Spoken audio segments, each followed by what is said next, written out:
Subscribe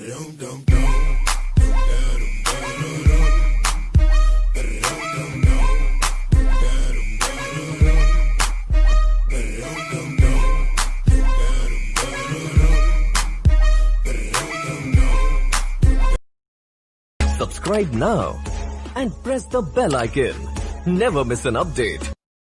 What's up guys, this is your maths mentor and you're watching Dot Plus Academy। तो आज के session में यार अपन देखने जा रहे हैं स्ट्रैटेजी। क्या स्ट्रैटेजी हम देखने जा रहे हैं, कैसे यार हम क्लास 10 के सब्जेक्ट्स को कॉम्पीट करें। अब यार क्लास 10 में आपके पास कितने सब्जेक्ट हैं? 5। पहला कौन सा है? Hindi, English, maths, science, SST, 5 subject है आपके पास। तो उस 5 सब्जेक्ट में कैसे पढ़ना है आपको थ्रू आउट द ईयर, तो बस वही हम देखने जा रहे हैं। तो पहला सब्जेक्ट आपका हम ले लेते हैं साइंस।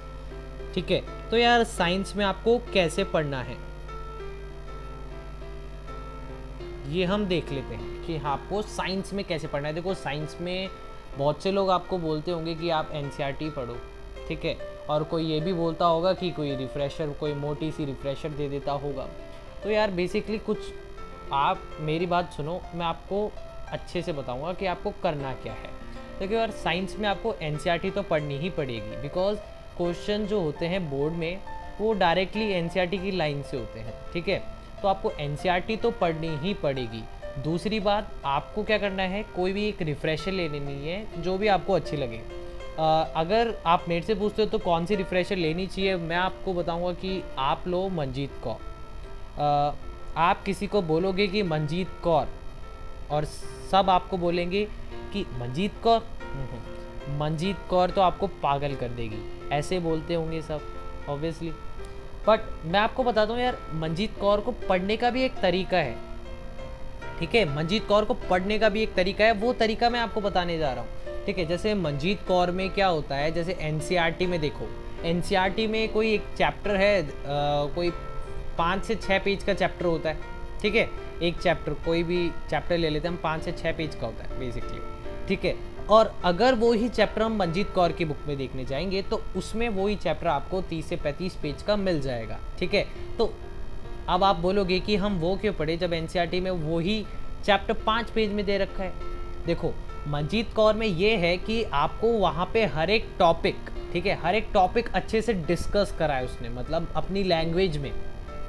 ठीक है, जैसे आपको टीचर जो पढ़ाता है उसी लैंग्वेज में उसने आपको वहाँ पे थ्योरी दे रखी है। ठीक है, तो अब मेरी बात सुनो, उसको करना कैसे। देखो पहली चीज, प्लीज नोट डाउन कर लीजिए, पहली चीज आपको क्या करना है, सबसे पहले NCERT पढ़नी है।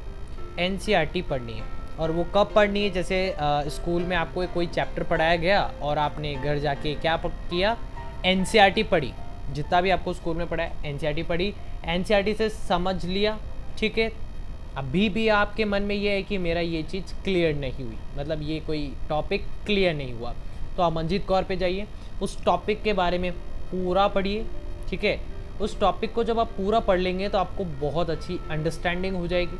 ठीक है, अब बात करते हैं कि ये तो हमने कर लिया, अब क्वेश्चंस कौन से करें हम, रेफरेंस के क्वेश्चन करें, रेफरेंस बुक के क्वेश्चन करें, या फिर हम NCERT के करें। देखो बात मेरी मानो, आप NCERT के क्वेश्चन करो ओनली। NCERT के जो एग्जाम्पल्स में दे रखे हैं और वर्कबुक में दे रखे हैं और जो एक्सरसाइज में आपको दे रखे हैं, बस वो क्वेश्चंस काफ़ी है। उन क्वेश्चंस को अच्छे से समझ लो, मतलब पढ़ लो और उनको याद कर लो, तो वो ही बहुत इम्पॉर्टेंट है। ठीक है, तो साइंस में क्या क्या करना है अपन को, सबसे पहले NCERT पढ़नी है। NCERT में कोई टॉपिक समझ नहीं आ रहा तो मंजीत कौर पे जाएंगे। ठीक है, मंजीत कौर से पढ़ लिया, नाउ अब क्वेश्चन की बारी आती है, तो क्वेश्चन की बारी आप NCERT से लीजिए। NCERT में जितने भी आपके क्वेश्चन दे रखे हैं उस टॉपिक के, वो आप सब क्लियर कर लीजिए। ठीक है, बस उस चैप्टर की तैयारी हो गई। ठीक है, अब देखो यार, उस चैप्टर की तैयारी हो गई, अब आपका टेस्ट आने वाला है। बेसिकली कोई भी टेस्ट है आपका स्कूल का, जो PT टेस्ट होते हैं, जैसे आपका साइंस में 4 चैप्टर आ रहे हैं, अब उसको कवर कैसे करें यार। ठीक है, अब उसको कवर कैसे करें, देखो फटाफट से आपको क्या करना है, NCERT रीड कर लेनी है 5 चैप्टर की। NCERT रीड कर ली, क्वेश्चन आंसर हमने सारे देख लिए NCERT के सारे क्वेश्चन देख के जाना एग्ज़ाम से पहले। मैं लास्ट बार बोल रहा हूँ, एग्ज़ाम से पहले सारे क्वेश्चन देख के जाना ओनली NCERT की बुक के। ठीक है, चाहे वो एग्जाम्पल्स में हो चाहे वो एक्सरसाइज में हो, ठीक है। तो वो आप दोनों पढ़ के जाना, ठीक है। जैसे एग्ज़ाम से पहले आपने सब कुछ कर लिया, एनसीईआरटी बुक पढ़ ली आपने, एनसीईआरटी के एक्सरसाइज पढ़ लिया आपने, सब कुछ कर लिया, ठीक है। अब आपको क्या करना है, आप पेपर देने जाएंगे। अब कभी कभार ऐसा हो जाता है जो आप पढ़ते हैं वो आपको याद नहीं रहता ऑब्वियसली, तो यार आपको चीज़ें अच्छे से लिखनी पड़ेगी, ठीक है। एग्ज़ाम में आप जा रहे हो, आपको पेपर करना है और आप मतलब अच्छे से कर दिया पूरा पेपर और मार्क्स आते हैं 20 में से 12। क्या गलती कर दी? देखो 10th में आपको लिखने का तरीका बदलना पड़ेगा। लिखने का तरीका कैसे बदलना है? देखो साइंस में जैसे कोई टॉपिक पे क्वेश्चन है दैट इज़ अ ह्यूमन आई, तो आपको वहाँ पे ह्यूमन आई का स्ट्रक्चर अगर आप बना सकते हो तो बहुत ही बढ़िया है।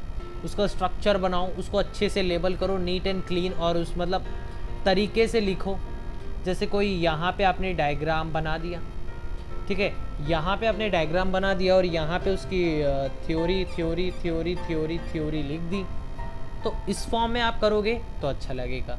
अब ये जो डायग्राम है इसको आप अच्छे से लेबल करो, लेबल नहीं करोगे तो मार्क्स कटेंगे, ठीक है।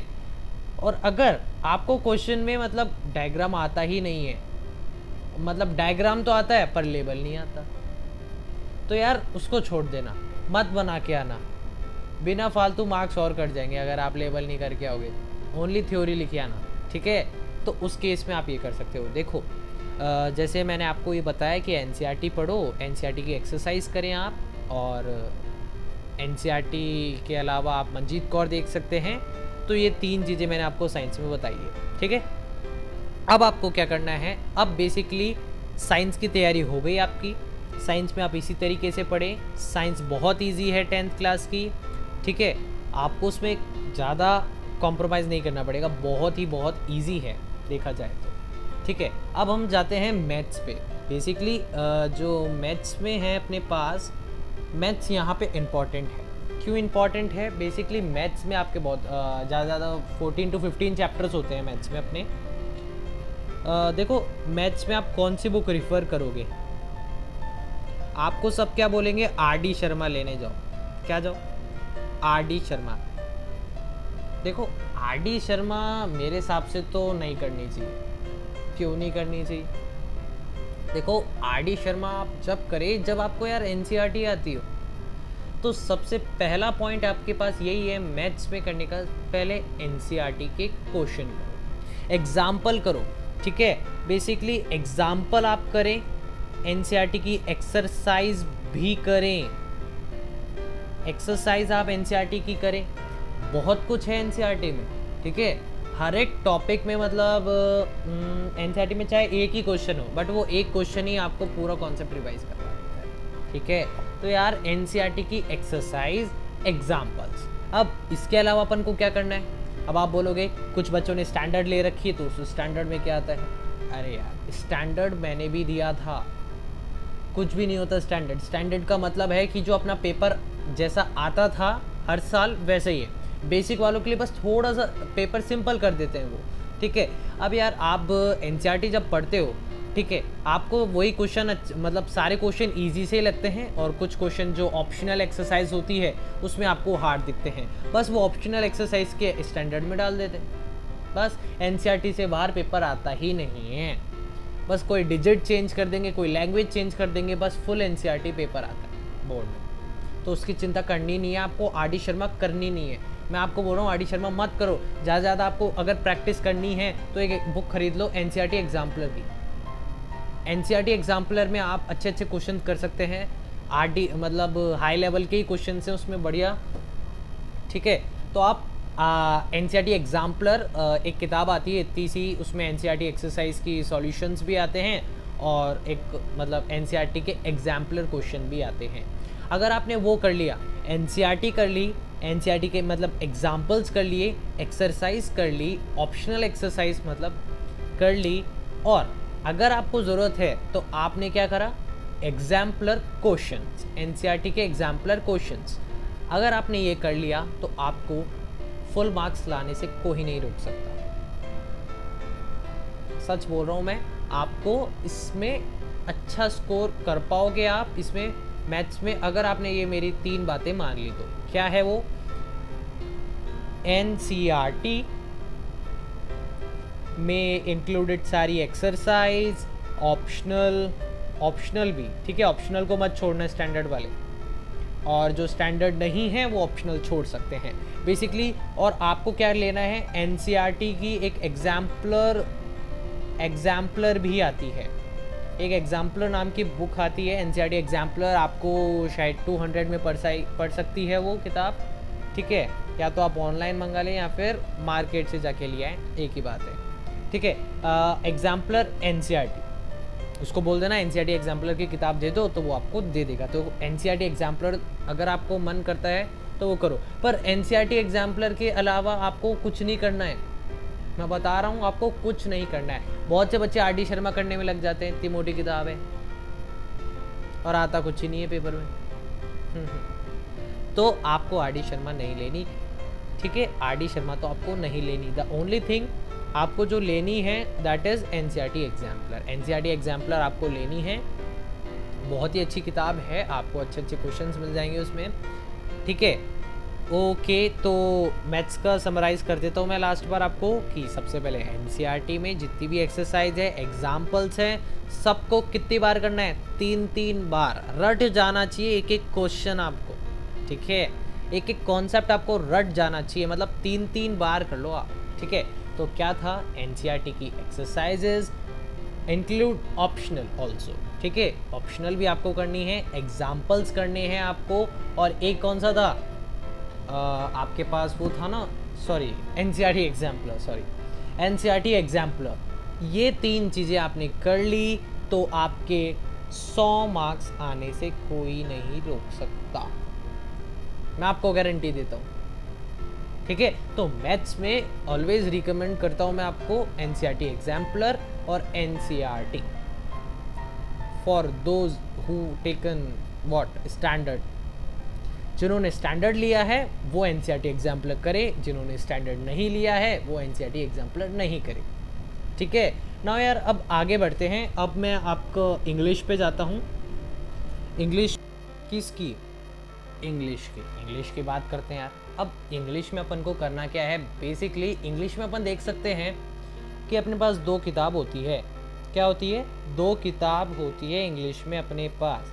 इंग्लिश में अपने पास 2 किताबें होती हैं, और उस 2 किताबों में एक तो होती है हमारे पास जिसमें होते हैं 5 theory based chapter, 5 theory based chapters होते हैं, और एक दूसरी किताब होती है जिसमें चैप्टर भी होते हैं और प्लस पोइट्रीज भी होती हैं। क्या होती है, पोइट्रीज, दोनों होती हैं। तो जैसा कि आप देख सकते हैं, अब आपको इंग्लिश में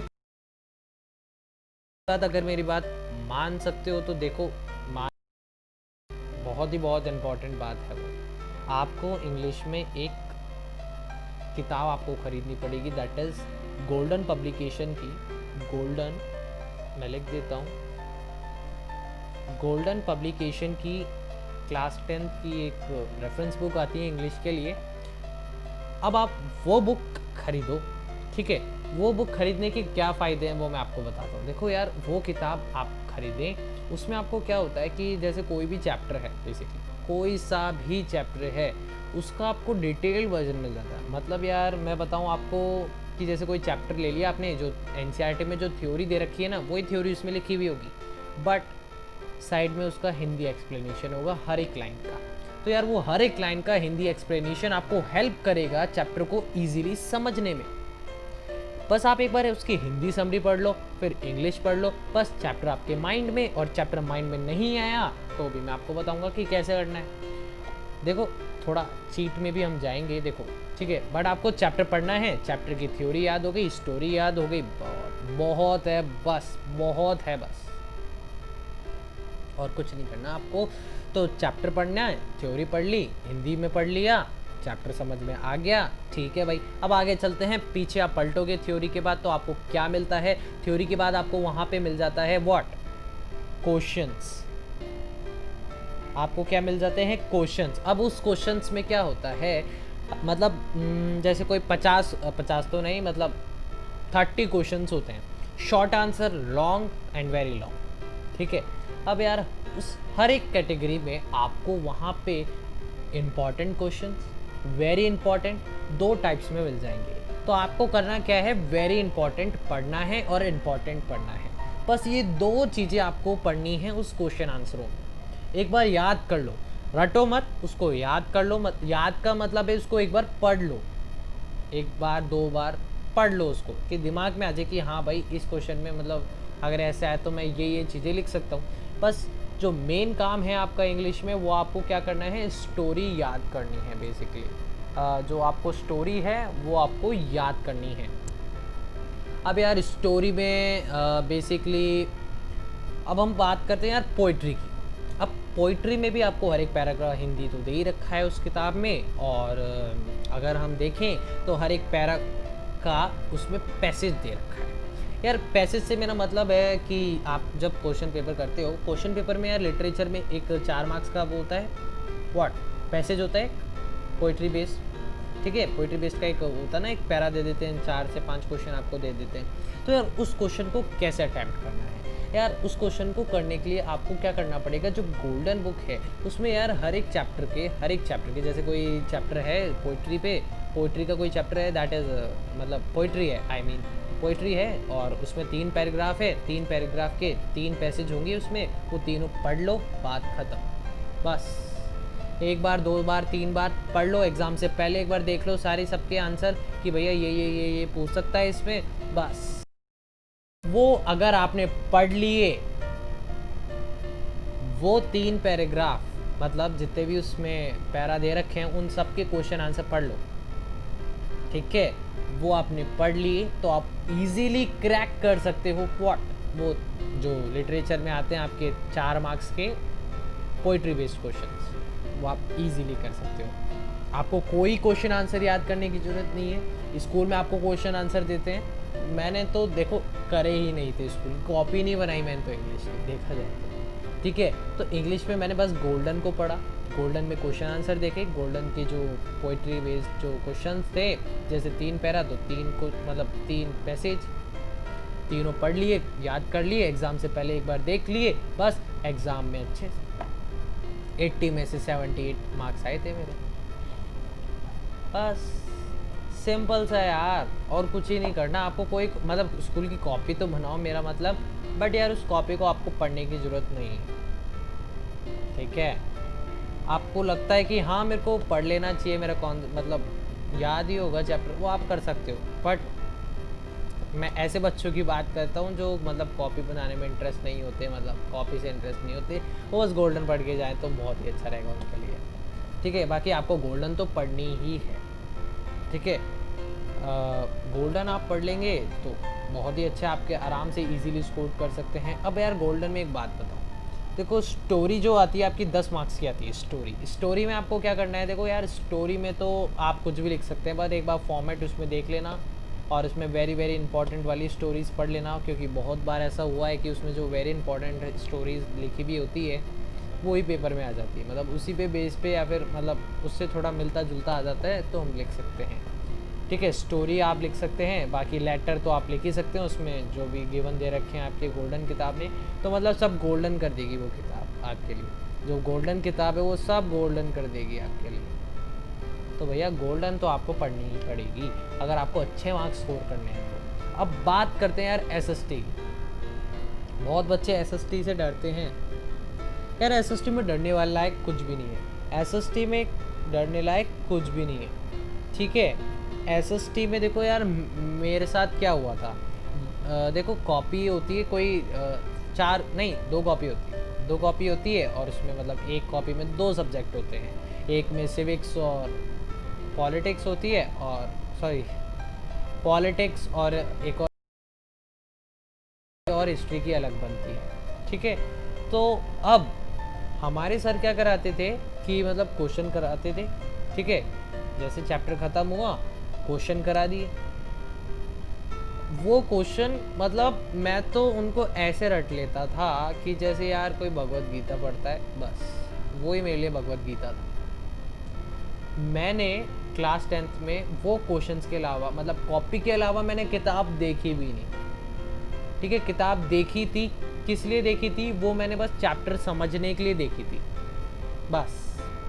तो आपको ऐसा नहीं करना है, क्योंकि आपके स्कूल में क्या पता कौन से क्वेश्चन कराते हैं और कौन से क्वेश्चन नहीं कराते। तो यार बेसिकली मैं आपको बताने जा रहा हूँ कि आपको कैसे पढ़ना है। देखो यार, एनसीईआरटी तो मैंने भी पढ़ी थी।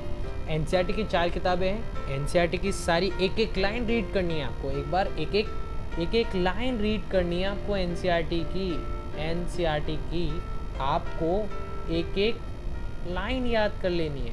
एनसीईआरटी की आपको एक एक लाइन याद कर लेनी है, ठीक है। अब यार बात करते हैं, एनसीईआरटी पढ़ ली, ठीक है। क्वेश्चन आंसर आपके जो क्लास में कराएं वो पढ़ लिए, याद कर लो वो तो अच्छे से, मतलब जो कॉपी में कराएं वो क्वेश्चन तो रट लो एक बार, ठीक है।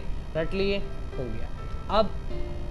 अब कुछ ही नहीं करना है आपको, बस कॉपी पढ़ ली, वो देख लिया, एक्स्ट्रा क्वेश्चन नहीं करने। नो रेफरेंस, मैं पहले बोल रहा हूँ एसएसटी में कोई रेफरेंस लेने की ज़रूरत नहीं है। तो यार प्लीज़ रेफरेंस मत लेना, बहुत पक जाओगे आप, ठीक है। और कुछ बच्चे तो भाई रेफरेंस लेके बैठ जाते हैं और कोई, मैं बता रहा हूँ, कोई फ़ायदा नहीं है, बस आप परेशान होगे पढ़ते पढ़ते, और कुछ ही नहीं है। तो यार आपको रेफरेंस लेने की ज़रूरत नहीं है। एनसीईआरटी में आप बहुत अच्छे से स्कोर कर सकते हैं एनसीईआरटी पढ़ के ही, क्योंकि देखो हिस्ट्री एनसीईआरटी में जो होगा वही तो आएगी, बाहर से कोई नई हिस्ट्री थोड़ा ना दे देंगे आपको। बस आपको हिस्ट्री में एक चैप्टर है नेशनलिज्म, हाँ नेशनलिज्म इन इंडिया, तो वो चैप्टर तो आपको अच्छे से याद कर लेना है, क्योंकि बहुत सारे क्वेश्चन बनते हैं उस चैप्टर से, बहुत सारे। वो चैप्टर तो आपको पढ़ना ही पढ़ना है, बिल्कुल। नेशनलिज्म एक कोई चैप्टर होगा इन इंडिया, तो नेशनलिज्म इन इंडिया आपको पढ़ लेना है बेसिकली। और मैं अगर बात करता हूँ कि यार कभी कभार ऐसे क्वेश्चन आ जाते हैं, यार उसकी चिंता मत करो। अगर आपने एनसीईआरटी की एक एक लाइन पढ़ी है, मतलब यार एक एक लाइन तो पढ़नी पड़ेगी, या फिर आप चैप्टर समझ लो कहीं से, या तो एक एक लाइन पढ़ो या फिर चैप्टर समझ लो, क्योंकि यार उस एक एक लाइन में से क्वेश्चन बन जाता है, एक एक लाइन में से क्वेश्चन बन जाते हैं कभी कभार, एक एक मार्क्स के। मतलब 5 मार्क्स वाले तो देखो कॉपी के रट के जाओ, आपके सर या फिर कोई भी टीचर जो होगा वो आपको सारे करवाता ही होगा क्वेश्चन, बस वो रट जाओ आप तो आराम से हो जाएगा। और एक बार एनसीईआरटी पढ़ जाओ, बहुत है, फालतू रेफरेंस लेने की कोई ज़रूरत नहीं है। बाकी बस एसएसटी में तो यही था कि आप एनसीईआरटी पढ़ें एंड नो रेफरेंस एंड आप कॉपी याद कर लीजिए एकदम। कॉपी तो अच्छे से रट लीजिए, कॉपी को तो आपको क्या करना है, रट लेना है, एकदम ही रट, ठीक है, ओके। और फाइनली अब हम जाते हैं मैथ्स हो गया हमारा, साइंस हो गया, एसएसटी हो गया, इंग्लिश हो गया और हिंदी। देखो हिंदी में तो मैं भी बहुत वीक था, तो हिंदी के लिए अपन एक्सेप्ट करते हैं इसको, छोड़ते हैं, इग्नोर करते हैं अपन इसको, ठीक है। तो आज के लिए बस यार इतना ही। आप जितने भी मैंने मेजर्स बताए, मतलब अच्छी अच्छी बातें बताई आपको हर एक सब्जेक्ट के बारे में, हर एक मतलब चीज़ें बताइए कि कैसे आपको पढ़ना है यार, कैसे आपको कौन सी चीज़ें पढ़नी है, कौन सी किताब से पढ़ना है, कैसे पढ़ना है, बस उस चीज़ पे आपको ध्यान रखना है, ठीक है। फोकस रहना चाहिए आपका यार। अब देखो कुछ बच्चे होते हैं कि जो 10th क्लास में कितना पढ़ते हैं, 6 से 8 घंटे, और मैं बोलता हूँ बस 4 घंटे आपको पढ़ने की ज़रूरत है। एग्ज़ाम टाइम आप पढ़ो यार 6 से 8 घंटे, वो नेसेसरी, ठीक है। बट यार ऐसे रेगुलरली आप 4 घंटे पढ़ लो, बस 4 घंटे। मतलब 4 घंटे में आपको क्या करना है, मतलब स्कूल का होमवर्क हो तो स्कूल का होमवर्क नहीं, 4 घंटे में आपको करना क्या है, आपको जो भी याद करने वाली चीज़ें, मतलब जैसे कोई चैप्टर आपको पढ़ना है, याद करना है, बस वो करें 4 घंटे में। बाकी काम को अलग से घंटा दे, मतलब टाइम दे, ठीक है। तो जो भी अगर आपको होमवर्क मिलता है वो अलग टाइम पे कीजिए, बाकी 4 घंटा तो आपको पढ़ना पड़ेगा, नेसेसरी है, ठीक है। और बस आज के लिए इतना ही। जो भी मैंने आपको बताया वो अच्छे से प्लीज़ पढ़े उनको, मतलब, और वैसे ही अपनी स्टडी पे फोकस करें, कंसंट्रेट करें। बहुत सारी चीज़ें हैं दुनिया में, बट यार अभी 10th इम्पॉर्टेंट है आपके लिए, क्योंकि 10th में आपको पता है सब ये बोलते हैं 10th में कितने आए, वो शर्मा जी के बेटे के इतने आए, तो यार 10th तो बनती है, तो 10th में यार आपको अच्छे से स्कोर करना है। आई होप आपको ये वीडियो अच्छी लगी होगी, और प्लीज़ आप अगर इस वीडियो को शेयर कीजिए एंड तो होगा क्या, बहुत बच्चों को अच्छे से पढ़ाई कर पाएंगे, मतलब वो बच्चे भी, ठीक है, अच्छे से, मतलब फालतू टेंशन नहीं लेनी है आपको, मतलब यार चल यार, ठीक है, तो यार चलो bye. Subscribe now and press the bell icon. Never miss an update.